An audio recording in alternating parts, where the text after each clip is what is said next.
Working a 9 to 5 while building your own business is exhausting, time-consuming, and mentally draining. But what if there's a way to get ahead of your goals without sacrificing your well-being? In this video, we are exploring the Winter Arc Challenge, a 90-day reset for solopreneurs to master goal setting, track progress, and build habit that sticks. Most people wait until January the 1st to start chasing New Year resolution, but not us, we are getting ahead. So by the end of this year, you will already have a milestone behind you. Make sure you stay until the end of this video so you can walk away with your own personalized Winter Arc blueprint for you to implement in the next 90 days. Let's get started. So first, we want to identify exactly what we want to work on in our life. We can break this down into 3 core areas: health, wealth, and relationships. On the worksheet, I give you some examples of what you can think about when you're rating yourself out of 10. 10 being the highest score, there's nothing you want to change, and 1 being the lowest and needs more work on. So in the health section, we can think about our diet, how much vegetables we are getting a day, if we are eating a variety of foods, if we are getting enough water, hydrated throughout the day. Then we can think about exercise. Do you have a routine or schedule to do physical activities? Or are you kind of living a bit of a sedentary lifestyle? What about our stress levels? Are you feeling stressed out and really tense throughout the day? Or do you have scheduled breaks to help you relax and wind down? How many hours of sleep are you getting every night? Do you wake up feeling tired or energized? The main thing that I wanted to improve in this Winter Arc Challenge is actually exercise. I want to have a bit of a routine with my exercise schedule and just be more consistent with it. So over here in my worksheet, I'm going to put down here in the notes section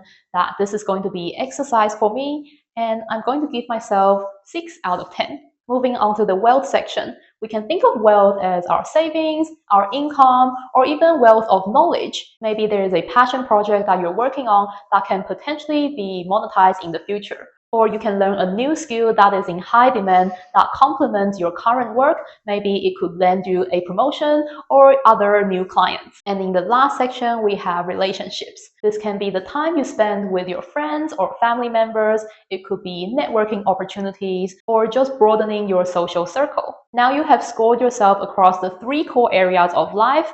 We are going to choose the one that scored the lowest, and that is going to be your key priority for this Winter Arc Challenge. It can be very tempting to be cramming a lot of things and wanting to improve all the areas in life all at once. But trust the process, slow and steady wins the race. Over the next 3 months, we're going to be implementing 1 habit, working on 1 goal at a time, and slowly stacking each of them up so that you can stay consistent with your progress and actually make a change. But before we move on to identifying what that goal and the new habit is, we're going to know exactly why we are doing this. This is a very important step. Just think about how many times you've set a new goal for yourself but end up not achieving them because you got tired or something came up or you got too busy in life. Knowing exactly why you're doing it and having the end vision in mind is going to help you stick to the plan even when life gets hard. A bonus tip when you are thinking about your why is to connect it with your emotions. We humans tend to remember emotions and how we feel more than the detailed information. This could be associating the reason with a positive emotion, or it could be something a bit more negative. Maybe you feel a bit irritated. That's why you're implementing this change. For example, I want to make sure that I get 8 hours sleep every night so that in the morning I get to wake up energized and well rested. I mean, that is an okay reason, but how can we make it more powerful so that when things get in the way, when life gets busy, I still can stick to this plan? I can remind myself of the emotions I feel when I'm tired and irritated. So on this worksheet, I'm just going to write, when I don't get enough sleep at night, I get headaches during the day, it's harder to concentrate, and I can't focus to actually get the work done. And I'm just sick of that feeling of grogginess, drowsy, and constantly yawning throughout the day. So that is a negative emotion. You can also write a positive feeling associated to your why. And this could be hanging out with friends and spending more time to socialize. I want to make sure that I spend time connecting with friends at least every month because this person brings me so much joy. Meeting her is just giving me this boost of energy that I needed and let me forget all the worries that I have at work. So that could be your emotional reason why you're doing this change. Now we are ready to move on and set some goals and habits. You want to set SMART goals that's specific enough to tell you exactly what to do and something that's measurable so you can know whether you've achieved them or not. My first goal is going to be going to bed by 10 p.m. so that I have at least 8 hours of sleep every night. And I'm going to set a night alarm to make sure that I stick to the plan and stop working by 9:30. So now you know what kind of habits will take you to the goals you want to achieve.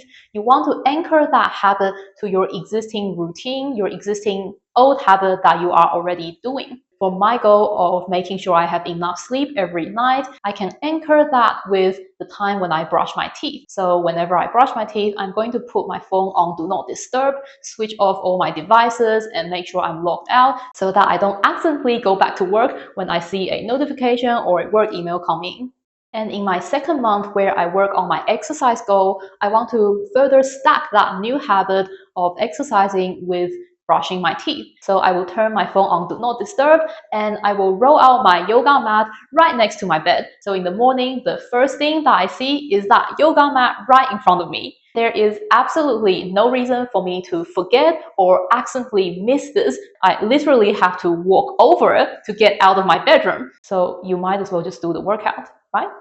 If your goal is to eat healthy, eat more fruits and vegetables, and you have a habit of brewing your cup of coffee in the morning, maybe you can attach that new goal of eating fruit and vegetables with drinking coffee. So you can say, right after I brew my morning coffee, I'm going to grab a piece of fruit, a piece of vegetables from the fridge, and have that in the morning. If you have a routine of loading the dishwashers after dinner, and you want to try and call your family and friends more often, maybe you can anchor those two activities together. So you can call your friends or family while you're loading the dishwasher.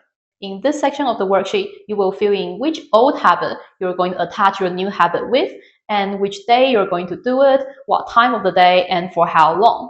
And with that in mind, we can move on to the next section, which is to track your progress. As you progress through your 90-day winter arc challenge, you want to be able to tick off which habits you've done, which ones you've missed, and so you can get a better idea of what habits are working and which ones might need adjustments. A really important thing to keep in mind though, you might start off strong because as usual, we are more motivated initially, but as we progress through the challenge, things might come up during our life, we might miss a few days. Try not to adapt that all or nothing mindset. If you miss a day, that's fine. Give yourself grace, just do it the next day. It's not going to ruin your whole challenge, I promise you. If you continue to miss the new habits that you're trying to build, you might want to look at things and how you can tweak it to make it easier for you to stick to that habit. Maybe it's because you are tired after a long day of work, and if you try to incorporate that new habit of working out in the evening, it's going to be a lot more difficult for you to be motivated and get yourself out to do the work. So in that case, you might want to schedule your workout session in the morning before you go to work, so that way it's easier for you to do it first thing and get it out of the way. And as you are heading into the last couple of weeks of the 90-day challenge, look at the things that you have been doing consistently. Maybe there's one habit that really sticks out to you that you really resonated with. So make sure you continue that momentum beyond the 90-day challenge. You don't want to just stop there if it's something that's working for you. And of course, if you have been able to keep up with all 3 new habits and they all really resonated with you and you find that really easy to continue on, then you can definitely continue with all 3 new habits. Now you have the exact blueprint on what to do for the next 90 days. You need to find the time to actually fit them in your busy schedule. If you are juggling between your full-time job, your side hustles, passion projects, and self-care routine, then you will want to check out this video where I show you exactly how to make time for everything on top of a busy schedule. That video over there will show you how you can find time to execute your blueprint. Thank you so much for watching, and I'll see you over there.